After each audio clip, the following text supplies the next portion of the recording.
Salve, salve, galera, Zavo Lima na área, é isso aí, pessoal. Olha só, como prometido, né? A gente ficou de fazer essa discussão também sobre a segunda fase da FUVEST.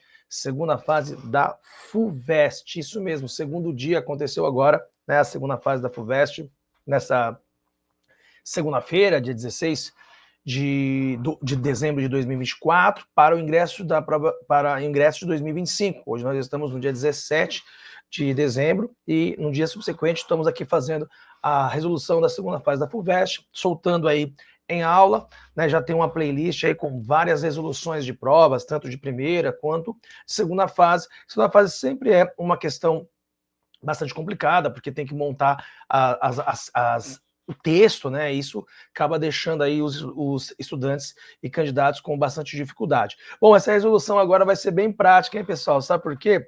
Porque dessa vez eu montei uma resposta ideal, assim, segundo, obviamente, os meus conhecimentos e segundo, obviamente, padrões de respostas que poderiam ser colocadas como respostas ideais. Tentei ser o mais simples possível na montagem do texto, para não ficar uma coisa tão rebuscada, até porque as respostas também têm que serem diretas, sem grandes, né, rodeios, certo? Então nós vamos analisar as questões de história dessa segundo dia da prova da FUVEST, certo?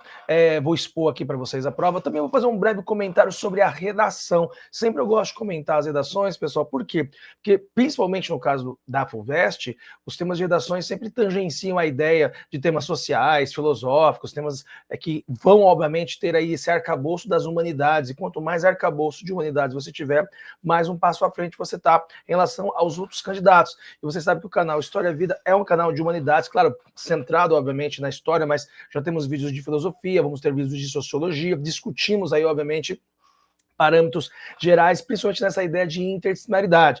Até mesmo está sendo vinculado, né, que a FUVEST para o ano de 2026 vai ter uma mudança aí na sua estrutura, né? Já desmentido oficialmente aí pela a própria instituição FUVEST, que não haverá uma mudança tão drástica, mas haverá, e já está acontecendo, né, essas mudanças de temas, de interdisciplinaridade. A FUVEST, que era muito centrada, né, em discutir as suas disciplinas pelas próprias disciplinas, ela vem aos poucos fazendo a interdisciplinaridade já na primeira fase. Na segunda fase, não, é bem claramente discutido os temas nas suas relações, né, nas suas relações com a própria disciplina, mas é muito importante, né, a interdisciplinaridade, assim como também é muito importante manter o caráter de cada disciplina. Então as duas coisas são relevantes. A FUVEST vem fazendo isso, é uma prova muito bem feita, muito bem avaliada, que explora, obviamente, a intelectualidade, né, dos candidatos. Vamos aí à resolução da prova da FUVEST, dessa vez diferente, eu não vou só comentar, eu vou montar o texto, aliás, já montei o texto, coloquei aqui para vocês.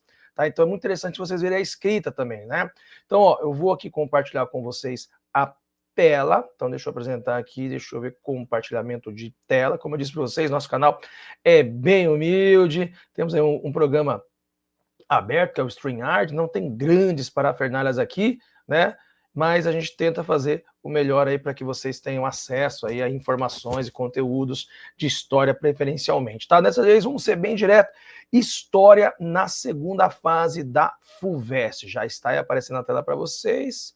Já posso compartilhar. Eu achei bem legal, né, dessa vez aqui na FUVEST, pessoal, eles colocaram aqui, né, tanto para as provas geografia, física, né, deixa eu ver a geografia que veio antes da história, deixa eu voltar aqui um pouquinho, voltando, olha que legal, este elemento visual que eles colocaram para identificar a prova, ó, né, muito legal a geografia, olha só o elemento visual que eles colocaram para identificar a história, que legal, uma pintura rupestre, né, história, homenagem visual à área de história, composta pela arte rupestre de Cerro Azul, na Amazônia colombiana, cujas pinturas possuem aproximadamente 20 mil anos.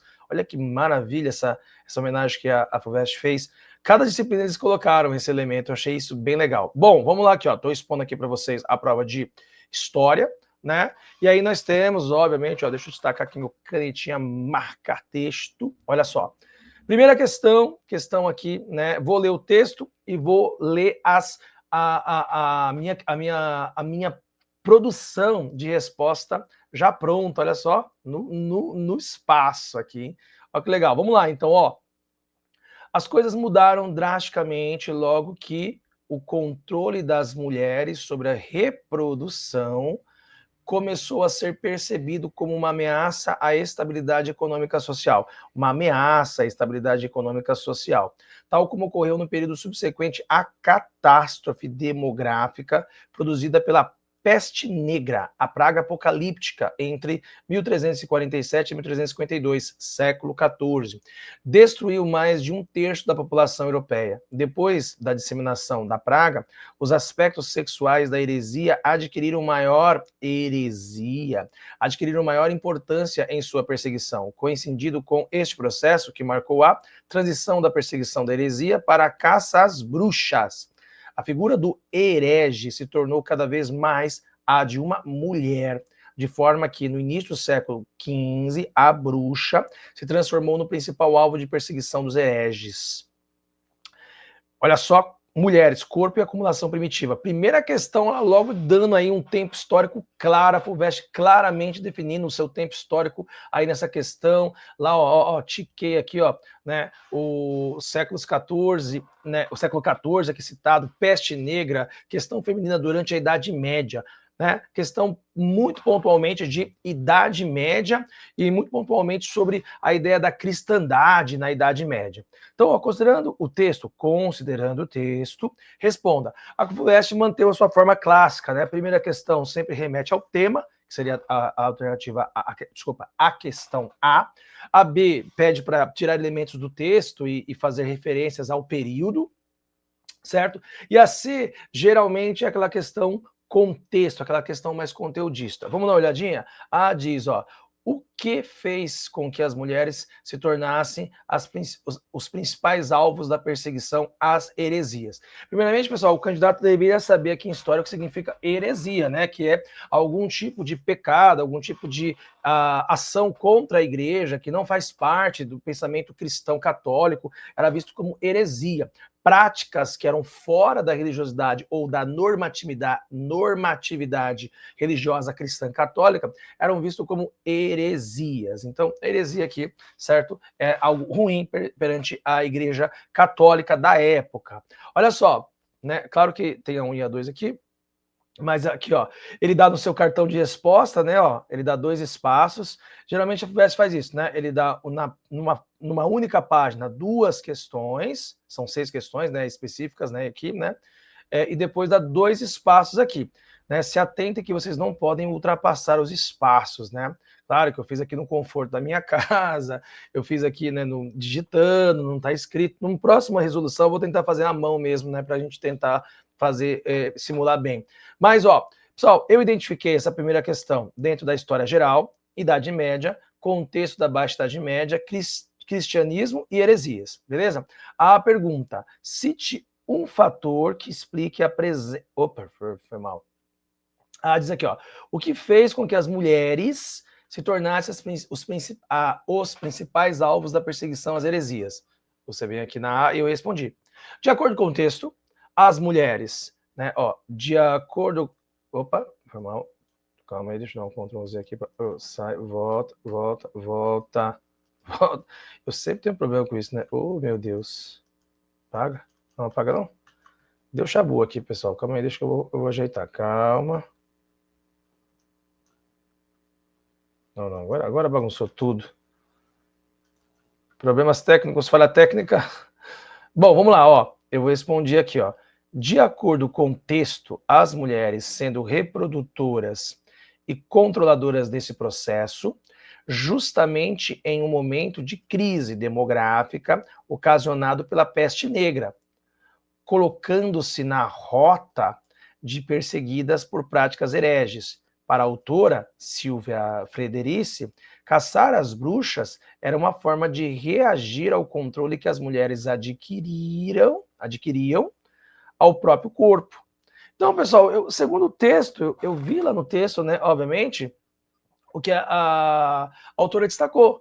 Então, eu montei uma frase tranquila aqui, ó, né? A pergunta foi claramente a ideia de O que fez com que as mulheres se tornassem os principais alvos da perseguição às heresias? A resposta, de acordo com o texto, as mulheres sendo reprodutoras e controladoras desse processo, que é justamente em um momento de crise demográfica ocasionada pela peste negra. Então, as mulheres sendo reprodutoras e controladoras desse processo, justamente em um momento de crise demográfica ocasionado pela peste negra. Então, colocaram-se na rota de perseguidas por práticas hereges. Para a autora, Silvia Federici, caçar as bruxas era uma forma de reagir ao controle que as mulheres adquiriram ao próprio corpo. Então, montei essa frase aqui para responder a alternativa A. A B diz, ó, cite dois elementos da crise do século XIV mencionados no inserto. Então, dois elementos mencionados no texto que remetem à crise do século XIV. Então, requer também, pessoal, um conhecimento sobre o que foi o período do século XIV. Então, é uma questão contexto também.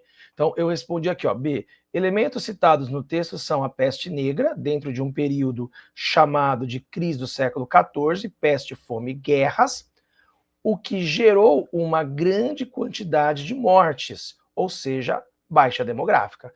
Então é uma pergunta mais direta, certo? Ele disse para citar o que o texto fala, então dois fatores, no caso citei aí, então, obviamente, né, que a peste gerou aí uma crise, né, de mortes, abaixou a quantidade de pessoas, né, deu uma baixa demográfica, e obviamente, né, pessoal, a gente tem aí a peste em si, né, a peste e a crise do século XIV, né, dentro do período da crise do século XIV, gerou grande quantidade de mortes, ou seja, uma baixa demográfica. Então ele disse lá na B, esses dois elementos da crise do século XIV. Então, né, peste, fome, guerras, certo? E a quantidade de mortes. Então, isso aí já praticamente, né, a peste e a baixa demográfica são dois fatores que estavam bem identificados no texto, certo? Vamos a C. Olha só. Indique qual foi a principal instituição responsável pela condenação das heresias e explique seu papel na chamada caça às bruxas. Vamos à resposta. A Inquisição Católica. Então, a resposta aqui que eu dei, ó, foi claramente isso, ó. A Inquisição, certo? A Inquisição Católica, também conhecida como Tribunal do Santo Ofício. Este tribunal perseguia os e as hereges que não se enquadravam no sistema da Igreja Católica.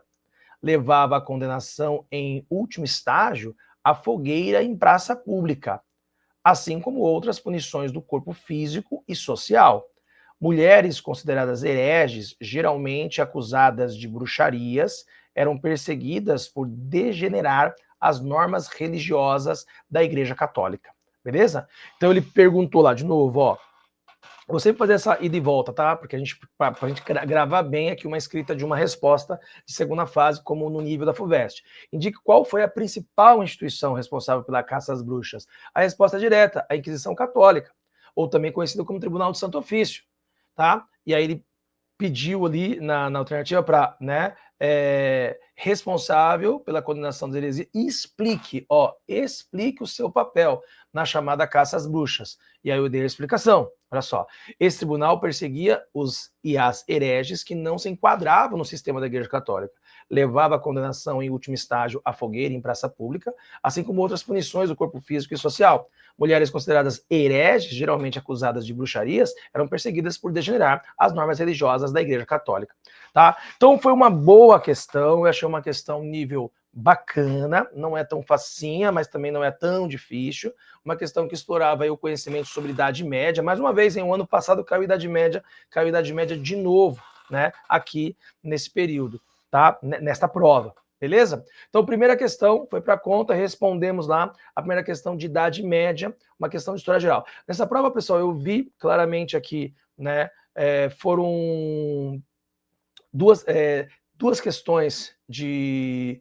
Deixa eu confirmar se foi duas mesmo, só duas. Brasil Colônia, uma, certo? Brasil República, duas. Brasil República Velha, 3. Ah, tá. Foram duas questões de História Geral, três questões de História do Brasil e uma questão, né, de América. Bem legal, tá? Vamos à questão número 2, ó, a questão H2. Ele deu duas imagens de indígenas, ele disse aqui, ó, na 1, mulher tupi em 1641, e a 2, mulher tapuia em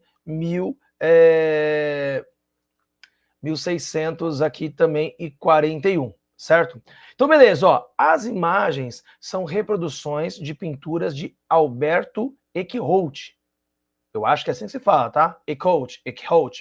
Um artista holandês. Então você não precisa saber quem é o Alberto Eekhout, pessoal, mas você tem que saber que ele é um artista holandês que viveu no Nordeste brasileiro no século XVII. Essa informação é importante. Quem é Alberto Eekhout não ia interferir tanto, mas que ele é um artista holandês no século XVII, isso aí há um conhecimento prévio, se torna uma questão aqui que vai separar quem sabe e quem não sabe. Então, pintura de duas indígenas, de duas etnias indígenas diferentes, pintadas por um artista holandês no século XVII. Aí vem a pergunta A. Eu sempre falo alternativa, né? Mas é a pergunta. A. Cite um fator que explique a presença de Eekhout no Brasil. Então talvez você fale assim, pô, mas quem é Eekhout? Ele diz que é uma pintura, um pintor. Mas assim, pessoal, essa informação aqui, ó, artista holandês do século XVII no Brasil, aí já matou a resposta, aí tinha que saber que a presença holandesa no Brasil holandês, uma questão, né, aqui, ó, cartão, ó, prova, lembra que eu falei, né, tem duas questões numa página e duas respostas na outra, tá? Eu tô usando aqui a prova oficial, tá? E aí vem aqui, ó, 2, eu coloquei aqui, ó, H2. Ah, você não precisava colocar essa legendinha que eu coloquei aqui não, tá, pessoal? Você ia direto na resposta, A, B, C. Eu coloquei a legendinha aqui para vocês saberem que essa questão aqui, ó, a primeira questão, história geral, Idade Média, contexto de baixa Idade Média, cristianismo e heresias.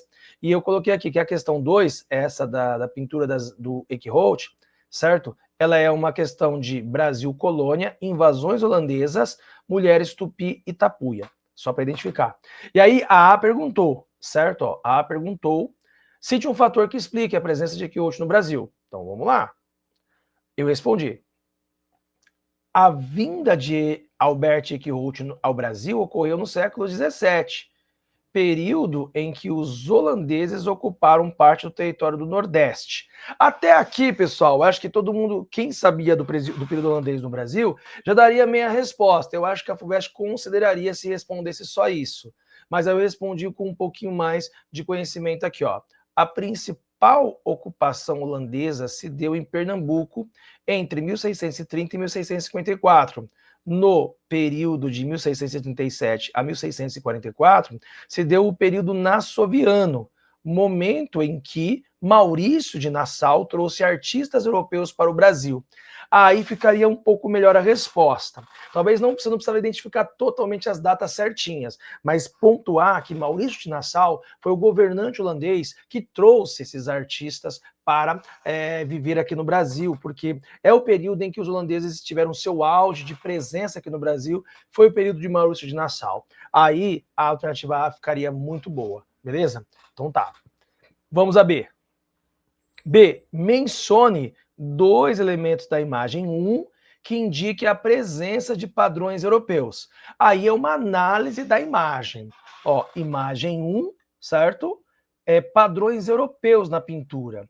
Se você observar, pessoal, a imagem ela vai estar bonitinha na prova de vocês, né? Ó, você consegue perceber este rosto europeu. Olha só o nariz, olha o rosto europeu, né, desta indígena, pessoal.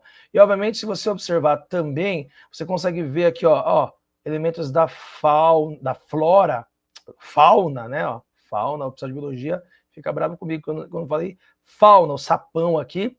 E olha só, a bananeira, né, bem bonita, que é um elemento da flora brasileira. Beleza? Então eu montei a resposta aqui, a resposta B.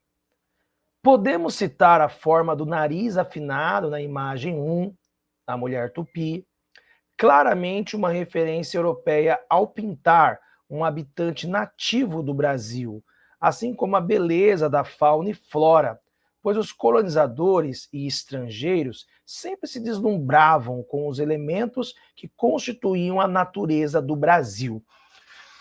Então, eu achei uma questão de boa, né? Você conseguir ali observar esses dois elementos e fazer um texto que referenciasse a isso. Beleza? Vamos à questão C. C. Indique dois aspectos constantes na imagem 2, certo? que caracterizam a mulher tapuia como selvagem. Vamos observar essa imagem 2? Ó, pessoal, a gente está falando aí de uma análise, de uma imagem. Então ela deve ser analisada, caramba. Certo? Ó, você percebe que ela está segurando na mão uma mão, certo? E aqui no seu cesto tem um pé, certo?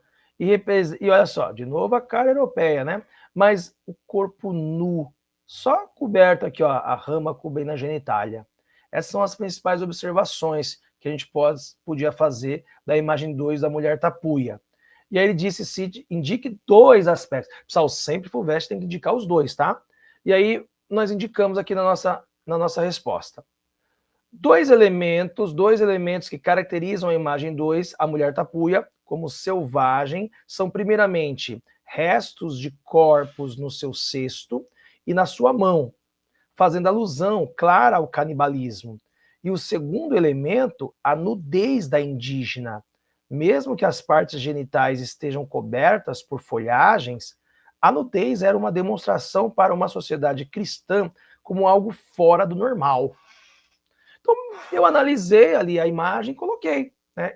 Identifiquei 2 elementos que identificam ela como selvagem. Ó, esse comecinho, pessoal, não é nada de deslumbrante não, tá? Eu só copiei aqui a pergunta, ó, indique 2 aspectos constantes da imagem 2 que caracteriza a mulher tapuia como selvagem. Vem na resposta, vem na resposta aqui, 2 elementos que caracterizam na imagem 2 a mulher tapuia como selvagem são, primeiramente, restos de corpos no seu cesto e na sua mão, fazendo alusão, claro, ao canibalismo.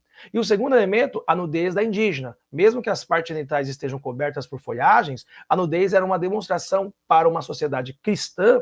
Você podia até colocar da época, tá? Para uma sociedade cristã da época como algo fora do normal. Eu só coloquei para uma sociedade cristã como algo fora do normal. Matamos a questão 2. Não achei uma questão difícil, achei uma questão tranquila, com exceção de você lembrar, né, do período holandês no Brasil na alternativa A. Porém, a B e a C foi literalmente uma interpretação da imagem, claro que com conhecimento sobre a visão que os europeus tinham, né, dos brasileiros, ali dos luso-brasileiros, dos nativos do Brasil, quando eles estiveram aqui. É uma questão de história social, tem a ver com análise de artística, excelente questão, pessoal, achei uma questão muito boa, tá? Vamos à questão, aí beleza, como eu disse para vocês, né? Eles colocam 2 questões na página e depois, na folha de resposta, dá 2 espaços para você responder. Lembrando, pessoal, que no espaço tem que caber a ABC. Eu até espremi essa 3, ó, mas tem que caber a ABC, e bem claramente. Lembrando que não havia linhas, né? Você tinha que montar essas linhas ou fazer uma letrinha. Olha só, a questão número 3. Vamos ver aqui a 3. Analise a letra da canção Pesadelo, composta por Maurício Tapajós e Paulo César Pinheiro, que integrou o disco Cicatrizes, do grupo MPB4. Beleza. Vamos ver, né? Quando um muro separa, uma ponte une. Se a vingança encara o remorso, pune. Você vem e me agarra, alguém vem e me solta. Você vai na marra, ela um dia volta.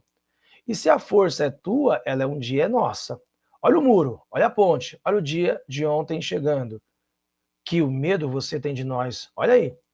Você corta um verso, eu escrevo outro. Você corta um verso, eu escrevo outro. Você me prende vivo, eu escapo morto. De repente, olha eu de novo, perturbando a paz e exigindo troco. Vamos por aí. Eu e meu cachorro. Olha um verso, olha o outro. Olha o velho, olha o moço chegando. Que medo você tem de nós? Olha aí, que medo você tem de nós? Olha aí. Bom, considerando que a canção foi composta em 1972, durante a ditadura militar. Caiu a ditadura militar, pessoal, na segunda fase. Eu tinha falado sobre isso em aulas e discutido que é um tema forte aí, a ditadura militar. Então, beleza. Ele deu uma letra de uma canção, certo? Isso é muito legal da FUVEST, né, pessoal? Você viu aqui, ó, a primeira questão, um texto de história, de uma historiadora, 2 imagens de artista de época, uma fonte iconográfica, e agora ele está dando uma fonte aqui em forma de letra, canção. A FUVEST, ela explora, né, pessoal, os nossos conhecimentos aqui em vários suportes textuais. Muito legal esse texto dessa canção. E aí ele pergunta identifique qual é o protagonista chamado de você. na letra da canção. Eu achei essa aí extremamente fácil, pessoal. Foi muito fácil. Quem é o você? Né? O eu lírico aqui está cantando para alguém, né? Você, durante o período militar. Então vamos lá na nossa resposta. Olha só, espaço para resposta. Isso aqui em cima, como eu disse para vocês, eu fiz só para identificar aqui nessa resolução. Na hora você não precisava fazer isso, obviamente, tá? Então a H3 é História do Brasil, Brasil República, período militar no Brasil, 64 a 1985. A República é sempre uma boa pedida, hein? Boa possibilidade aí, né? Caiu uma questão de Brasil Colônia, agora é uma questão de Brasil República. Então, ó, quem é o você nessa canção? Eu respondi aqui, né? O uso de você na canção está fazendo referências à própria ditadura, o Estado como um todo, mas também pode se referir a censores, agentes repressivos, aos apoiadores do regime cívico-militar, integrantes do governo. Bom, se eu tivesse respondido que você representa a ditadura militar, estaria errado? Não estaria errado, pessoal. Eu acho que não estaria errado. Mas seria uma resposta um pouquinho menor. Então, eu acabei fazendo uma resposta maior, dizendo assim, ó, esse você pode ser, obviamente, a ditadura como um todo, mas também os agentes da censura, da repressão, os perseguidores do regime. Entende? Porque ele usa ali um artifício na música de dizer, você me agarra, eu solto, isso pode ser a polícia, né? Eu escrevo, você corta um verso, eu escrevo outro, isso pode ser os censores, entendeu? Então, né, dá para pensar que para além do Estado. Então eu coloquei essa aqui nessa questão ideal da A. A B diz, cite duas reivindicações apresentadas na letra da canção. Tem várias reivindicações aqui, pessoal, mas ele pediu duas. Eu montei duas, certo? Então olha só, eu coloquei aqui. A letra da canção, como um todo, reivindica liberdades. Aí eu só quis colocar essa função assim, geral, mas não precisaria você colocar. Se não colocasse isso, não estaria errado. Mas eu só quis colocar porque vai ficar legal. A letra da canção, como um todo, reivindica liberdades. Citando duas menções, entre aspas, você corta um verso, eu escrevo outro. É uma menção à censura existente no período, com destaque para a produção cultural. Entre aspas, de repente, olha eu aí de novo, perturbando a paz, exigindo troco. É possível mencionar a luta contra o regime e por punições aos desrespeitos aos direitos civis e humanos ocorridos durante a ditadura militar. Então, eu escolhi esses dois versos porque eu achei que me chamaram mais atenção. Então, principalmente a censura e principalmente a ideia, né, de a luta, né, contra o regime, que seria talvez a luta armada, e também a busca por punições daqueles que desrespeitaram os direitos humanos durante o período militar. Então, lendo aqui a resposta, ó. A letra da canção, como um todo, reivindica liberdade. Citando duas menções, você corta um verso, eu escrevo outro. É uma menção à censura existente no período, com destaque para a produção cultural. De repente, olha eu aí de novo, perturbando a paz, exigindo troco. É possível mencionar a luta contra o regime e por punições aos desrespeitos aos direitos civis e humanos ocorridos durante a ditadura militar. Beleza? Então, beleza. Tá? Eu achei razoavelmente tranquila essa daqui também. Aí vamos a C. Justifique os títulos dados ao disco e à canção. Onde você viu essa informação? Aqui, ó. Ele disse aqui no começo, ó. Analise a letra da canção Pesadelo, composta por Maurício Tapajós e Paulo César Pinheiro, que integrou o disco Cicatrizes. Então, Pesadelo é o nome da canção e Cicatrizes é o disco. Esse disco, que a canção foi composta em 1972, no auge do período militar. Né, no período aí do chamado Anos de Chumbo, governo do Médici, tá, de 1969 a 1974. Então ele identificou, você tinha que ter o conhecimento sobre o período militar. Ótima questão, pessoal, muito boa. Aí eu montei aqui a questão ideal. Ó. O título do disco Cicatrizes dá uma ideia de relevar as marcas e os traumas que as ações repressivas causaram em pessoas que resistiram à ditadura, exílio, torturas, censuras, violências em geral. O título da canção, Pesadelo, faz referência à ditadura em si, um regime ditatorial, o autoritarismo que causa uma menção insuportável, como um pesadelo. Contudo, também pode ser visto como um pesadelo às ações de resistência de parte da sociedade que não aceitou o regime e lutou contra a ditadura. Interessante eu mencionar isso, tá, pessoal? Eu acho que se colocasse somente o pesadelo, que é o nome da canção, somente na ideia de que era a repressão do regime militar, estaria correto. Mas se desse essa sensibilidade que você está entendendo que na canção ele está colocando também, pessoal, que houve resistência, não foi passivo, não é uma ditadura aceitada. Ficaria legal, tá? Então, ó, repetindo aqui, ele pediu qual o significado de Cicatrizes, que é o disco, qual o significado da canção Pesadelo, pensando no período militar. Excelente pergunta, pessoal. O título do disco, Cicatrizes, dá uma ideia de relevar as marcas e os traumas que as ações repressivas causaram em pessoas que resistiram à ditadura, exílio, tortura, censuras, violências em geral. O título da canção, Pesadelo, faz referência à ditadura em si, um regime ditatorial, o autoritarismo que causa uma sensação insuportável, como um pesadelo. Contudo, também pode ser visto como um pesadelo as ações de resistência de parte da sociedade que não aceitou o regime e lutou contra a ditadura. Beleza? Ótima questão, hein, Brasil? República, período militar, ditadura militar. Essa questão também achei excelente, pessoal. Muito boa, muito bem feita, muito inteligente, tá? I haven't found pear soup matchless for the hands and the complexion. Bom, pessoal, tem uma imagem aqui, é importante observar a imagem. Uma criança branca de frente de uma criança negra, preta aqui, certo? Ela tá tomando banho. Aí, ó, ela usou um sabão e tirou a cor preta do seu corpo, o rosto continuou preto e ela está se olhando no espelho ali. E a criança branca mostrando isso para ela. Beleza. A imagem apresentada é uma propaganda vitoriana de sabão Pure Soap. Ao analisá-la, Anna McClinton, historiadora zimbabuense sul-africana, afirma que no espelho do menino branco, o menino negro testemunha seu destino pré-determinado de metamorfose imperial, mas continua um híbrido racial passivo, parte branco, parte negro, levado à beira da civilização pelos fetiches mercantis gêmeos do sabão e do espelho. Caraca, hein? Que pesado, hein, pessoal? Então, além da imagem, você teve uma análise de uma historiadora sobre essa imagem, uma historiadora zimbabuense sul-africana. Olha só que interessantíssimo, certo? Beleza, você entendeu o texto, você entendeu a imagem, já sabe o período e já sabe do que se trata. Se você conhece, obviamente, o conteúdo de neocolonialismo e imperialismo na África. A partir da análise da imagem e da leitura do inserto, responda: A. Qual o fundamento pseudocientífico usado para justificar a eficácia do produto propagandeado?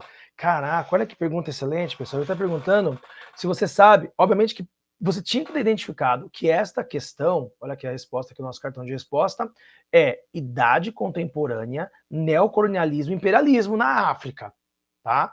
E aí ele pergunta, certo? Qual justificativa científica, pseudocientífica, obviamente, da eficácia desse sabão que branqueia, né, a pessoa preta? Pessoal, eu montei aqui a resposta em cima de um assunto muito conhecido, que é um conceito social, antropológico, ao mesmo tempo, né, pseudocientífico da época. Olha só, respondi aqui. A. O argumento científico está relacionado à ideia eugenista de superioridade do homem branco, o que ficou conhecido como darwinismo social. Dessa forma, o branqueamento da população preta, está na alegoria do sabão, que limpará a cor da pele da população africana preta, fazendo assim a integração à sociedade branca.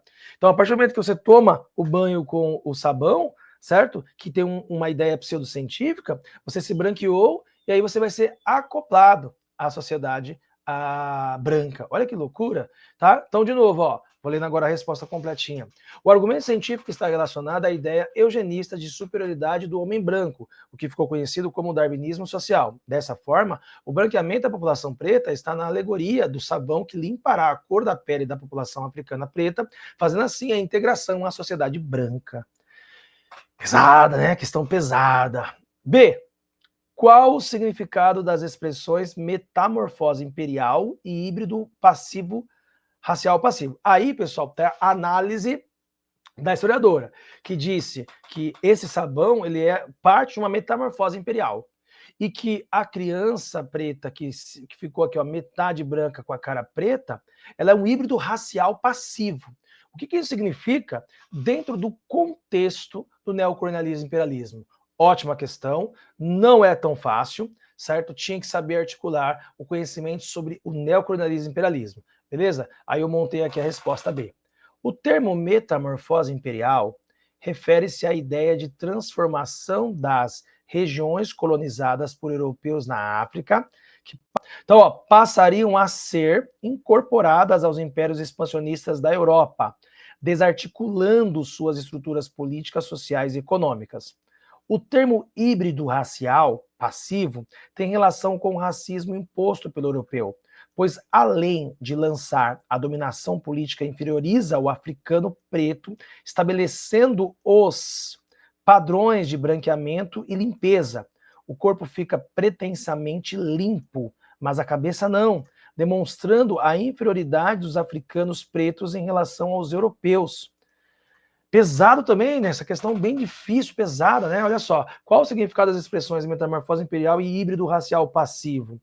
Então, pessoal, é uma visão europeia sobre a colonização.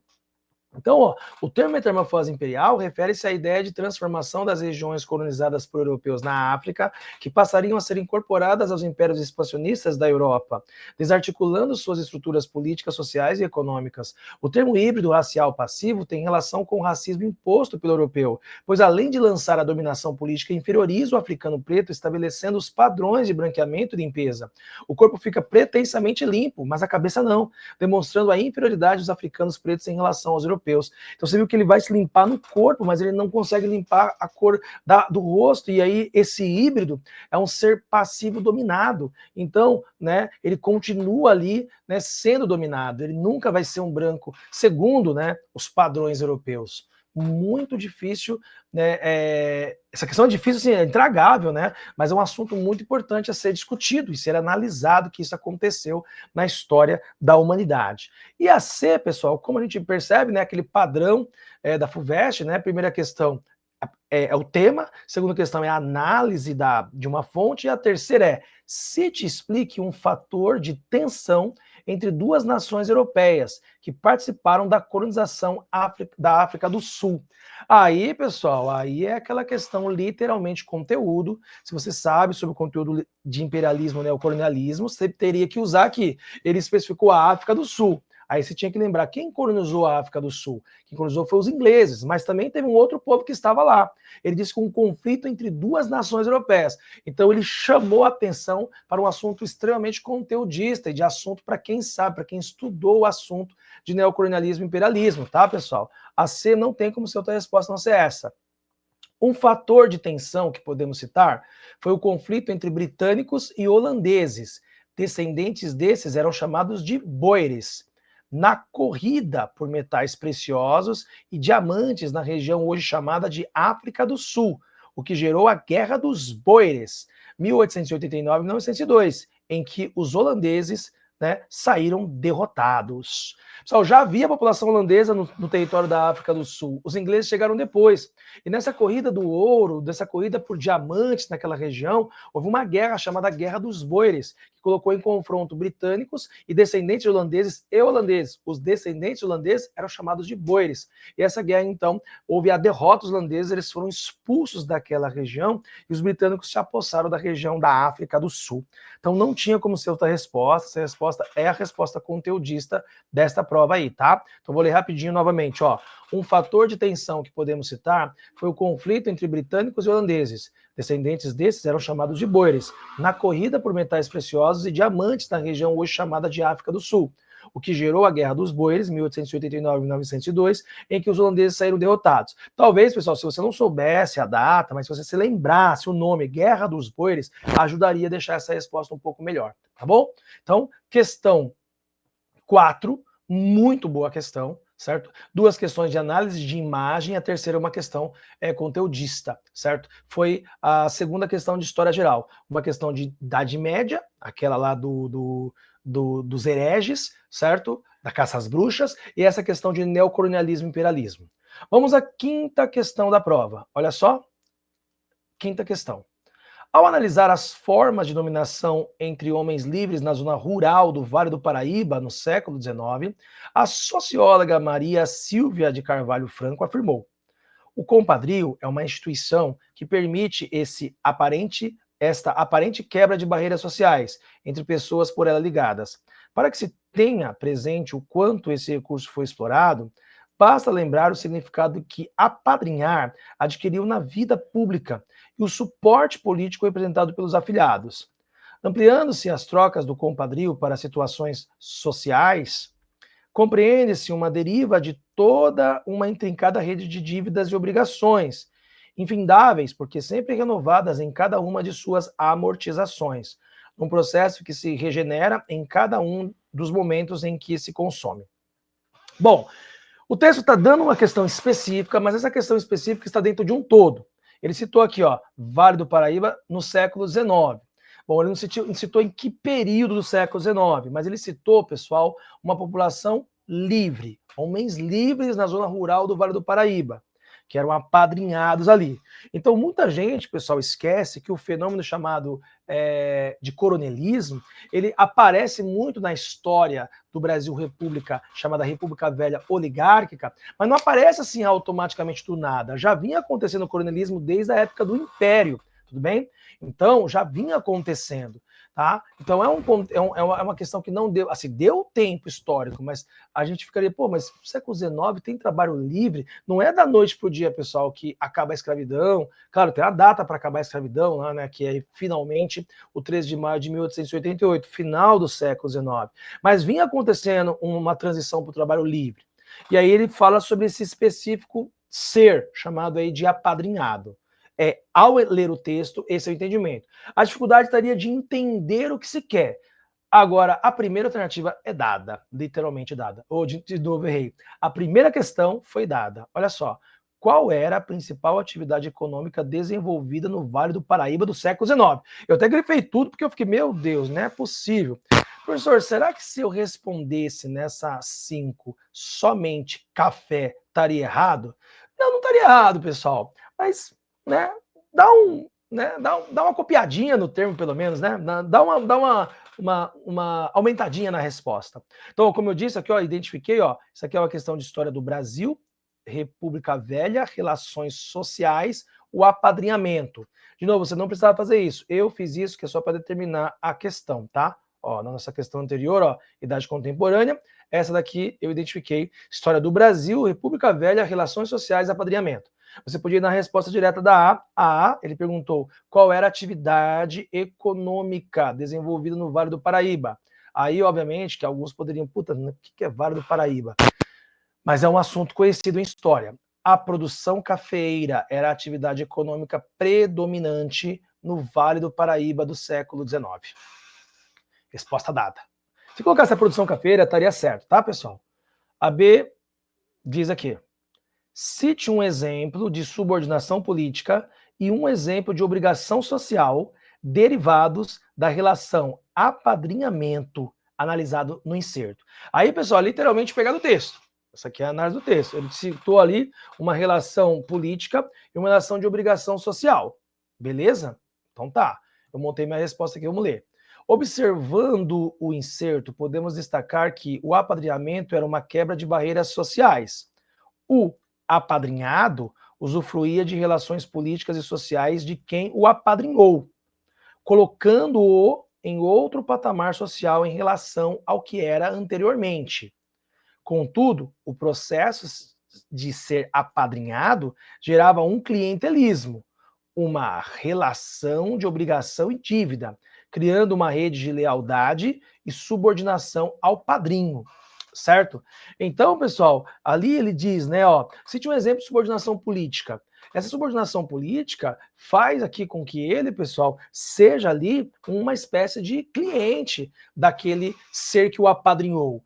nós pensarmos nessa relação de clientelismo ou de mandonismo, está muito relacionado à República Velha, certo? Então, há uma dívida ali, ele é um cliente daquele que o apadrinhou. Então, ele vai ter um leal, vai ser um leal político, vai ter lealdade a ele. Tem a ver com a questão do voto, no início da República Velha. Então, ele é subordinado politicamente. E, no ponto de vista social, pessoal, ele tem uma ascensão, ele vai se beneficiar, certo? Ali, da vivência em torno do padrinho. Ele vai fazer parte ali, ele vai se tornar um pouco mais beneficiado, vamos assim pensar. Então, eu montei essa resposta. Observando o inserto, podemos destacar que o apadrinhamento era uma quebra de barreiras sociais. O apadrinhado usufruía das relações políticas e sociais de quem o apadrinhou, colocando em outro patamar social em relação ao que era anteriormente. Então, ele teve uma elevação social, ele está junto do grupo do padrinho. Contudo, o processo de ser apadrinhado gerava um clientelismo, uma relação de obrigação e dívida, criando uma rede de lealdade e subordinação ao padrinho. Tudo bem? Eu achei essa aqui, estava no texto, mas ela não estava tão explícita. Mas apesar que daqui, deriva dele toda uma intricada rede de dívidas e obrigações, certo? Ele quebra uma aparente barreira social. Então daria para responder essa B aqui, tá? A C, diferencia a dominação vigente do regime da escravidão da forma de dominação social exercida pelo apadrinhamento. Então, qual a diferença entre o apadrinhamento, isso no início da República, final do século XIX, início da República, e a escravidão? Eu achei essa tranquila. Essa aqui você tinha que ter um conhecimento, obviamente, sobre o que foi a escravidão no Brasil e essa transição para o período do trabalho assalariado. Então, daqui, C. Na transição do final do século XIX e início do XX, no final da escravidão e início do trabalho assalariado, podemos destacar que o ser escravizado era visto como uma propriedade do senhor. Já o apadrinhamento criava uma relação de favorecimento de ordem pessoal e política. Homens livres e essa pintura. Homens livres são diferentes do que eram os escravizados. Então, pessoal, a gente tem claramente a ideia de que, né, quando você pensa na transição do trabalho escravo, o fim do trabalho escravo no Brasil, certo? Que gera aí, né, o início do trabalho livre. Os homens livres, eles são diferentes, obviamente, certo? Do que foi lá os escravizados. Eles eram diferentes, porque eles são livres, né, pessoal? Esse que é o grande ponto, esse que é o grande X dessa alternativa, né?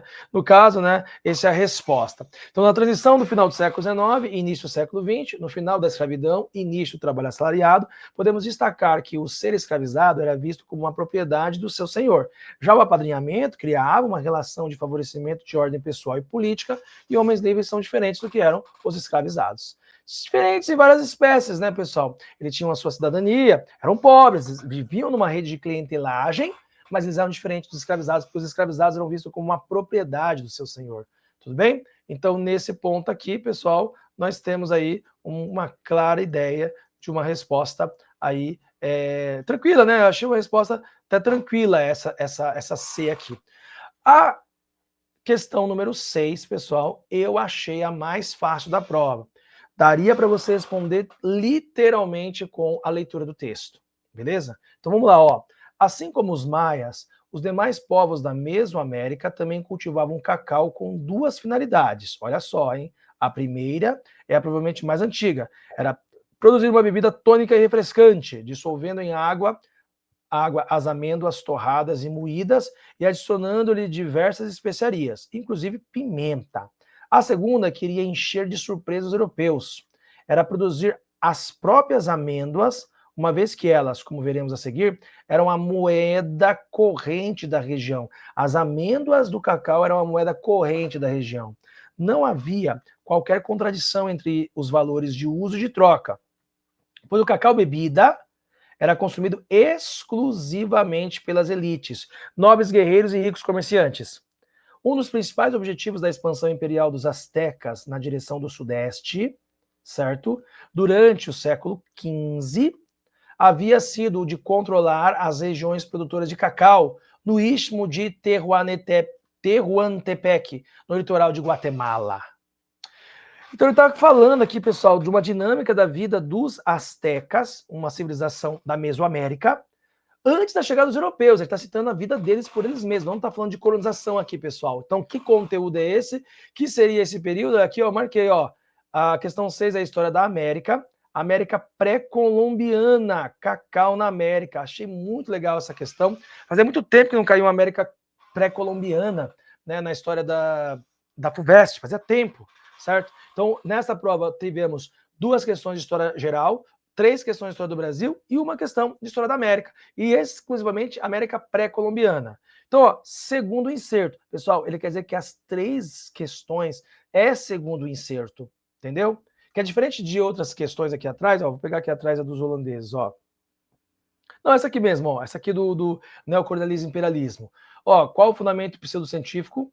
Qual o significado? Se te explica um fator entre 2 nações europeias. É aquela alternativa que está pegando o contexto, certo? Essa aqui ele já foi direto na 6 dizendo, segundo inserto. ABC é segundo inserto.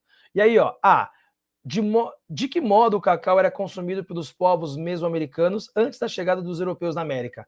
Como que o texto disse que era consumido o cacau? Cara, essa foi fácil. Essa foi muito fácil. Ó, minha questão, minha resposta. De acordo com o inserto, o cacau foi consumido na América pelos mesoamericanos em forma de bebida preparada com sementes e especiarias. Era uma bebida preparada com as sementes do cacau ali e com as especiarias. Ele citou até a pimenta. Acabou. Acabou. B. Cite 2 usos do cacau mencionados no texto. Mesma coisa. Ao ler o texto, nós vimos 2 claramente usos do cacau. A bebida, o alimento ali, e obviamente a moeda, as sementes, né, as próprias amêndoas, né, do cacau, virava, né, uma moeda. Eles falou isso. E qual vai ser sua resposta? Olha só. As amêndoas do cacau eram usadas como moeda e o cacau em si era consumido como bebida. Acabou. Era isso, ele pediu e você foi direto na resposta. E a C diz, ó, explica o papel do cacau como fator de distinção social, como motivação para o expansionismo territorial asteca. Aí essa ficou um pouquinho mais difícil, mas também está no texto.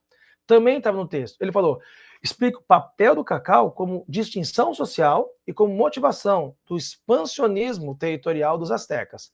Está lá tudo no texto. Olha a resposta. Segundo o inserto, o domínio do cacau fazia uma distinção social à medida em que era visto como um fruto transformado em bebida consumida pela elite, em sua grande maioria composta por nobres, guerreiros e comerciantes ricos. Tirei tudo isso do texto, tá, pessoal?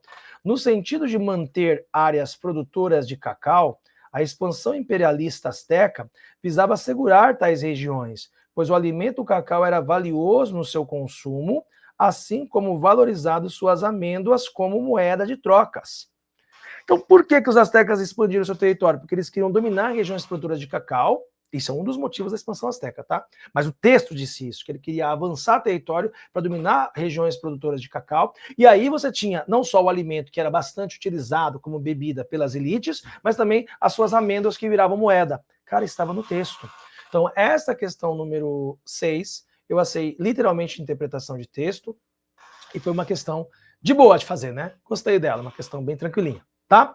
Para a gente fechar essa nossa análise, pessoal, eu quero comentar com vocês rapidamente sobre o tema da redação, tá? Então, esse tema da redação, pessoal, foi um tema que me chamou muito a atenção, certo? Eu gostei muito, aliás, manteve a linha, né, das questões de filosóficas e sociais que a FUVEST traz como tema de redação.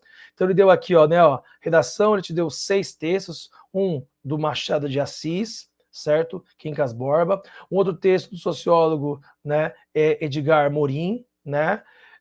Um texto, né, aqui da Ana Maria Gonçalves, um defeito de cor, aliás, deu até uma imagem. Interessante esse texto, né? Falando aqui sobre a ideia da solidariedade no sentido, né, de como as pessoas veem as pessoas pretas, né? Aqui uma declaração dos líderes do G20, lá no Rio de Janeiro, adaptado, uma declaração dos líderes do G20, aqui, certo? E olha que legal, porque quando eu vi isso eu achei muito legal. A letra do Tempo Não Para de Cazuza e o texto de Ruth Guimarães, Água Funda. E ele fala, olha, ao ler os textos, né, considerando as ideias apresentadas nos textos e outras informações que julgar pertinentes, redige uma dissertação na qual você exponha o seu ponto de vista sobre o tema as relações sociais por meio de solidariedade, certo? Então, deve ser redigida em língua portuguesa, tal, beleza. Pessoal, lembrando que a redação caiu no primeiro dia de prova, tá? Primeiro dia onde caiu a questão de português e as literaturas, caiu no primeiro dia. A história está no segundo dia, mas eu queria só comentar esse tema, né, bem interessante, as relações sociais por meio da solidariedade. Então, pessoal, é interessante, né, a gente perceber, né, o que, ao ler os textos, a gente podia fazer várias reflexões, né? E aí eu penso que é muito importante esse tema, né? Então daria para refletir sobre as ideias que estavam nesses textos, pessoal. Você poderia pensar, né, a própria análise do tema proposto por si só, sabe, avaliando que as relações sociais elas são permeadas por essa solidariedade, entende? Então a gente pode pensar, né, que seriam impulsos para a solidariedade. A gente pode pensar também, pessoal, que hoje, né, a gente tem essas práticas de individualismo, que a sociedade capitalista ela incentiva cada vez mais uma competitividade, né? Então caberia aí falar também, né, destacar esse paradoxo que a gente observa aí, né, entre várias culturas que coloca ali, né, uma ideia de que as pessoas de classe baixa elas tendem a ser mais solidárias, enquanto que as pessoas de classe alta são menos solidárias, certo? Então daria para pensar aí também apontar essa falta de interesse aí, né, por países que têm muita riqueza e que não vê a pobreza dos outros países, ou não estão nem aí, não se sentem solidários, certo? Então, aí a gente podia pensar, né, nessa ideia de uma solidariedade que ela vem aí como algo, o ser humano tende a ser solidário. Cada texto trouxe uma ideia de solidariedade diferente para pensar, né? Você tem aí, por exemplo, a música do Cazuza, né, que fala sobre, eu acho muito interessante isso aqui, ó, né, vivendo da caridade de quem me detesta. É aquela solidariedade feita pelo governo, feita assim, sabe, por impulso, entende? E aí e até aqui, né, o texto do Edgar Morin, ele fala aqui, ó, que as associações reciprocamente proveitosas entre seres e espécies diferentes. As associações de indivíduos da mesma espécie constituem inúmeras sociedades, assim como as relações sociais. A vida é constituída por simbioses, associações duráveis e reciprocamente proveitosas entre seres de espécies diferentes. Entende? Então, a vida em sociedade é algo natural, né? A solidariedade é algo naturalizado. E esse texto aqui é o 6, ó. Por quê? Guarde isto, porque o homem, por mais ignorante que seja, por mais cego, por mais bruto, gosta de ser tratado como gente. Então, a ideia de que a solidariedade também é uma condição que as pessoas veem, né? E, obviamente, né, o texto aqui tirado da Declaração dos Líderes do G20, pensando, né, que é um dever das populações ricas conseguirem lutar contra, né, a pobreza. Então, daria para ter vários caminhos aqui. É uma questão aberta, extremamente aberta, teria vários caminhos a se colocar nessa redação, mas daria para a gente pensar, né, numa redação que espelhasse aí, né, um tema da sociedade, um tema filosófico. Então, os meus poucas contribuições sobre o tema da redação da FUVEST, que foi fantástico, ressaltando aí a necessidade do entendimento de sociologia, de história, de visão de mundo, né, de olhar o mundo.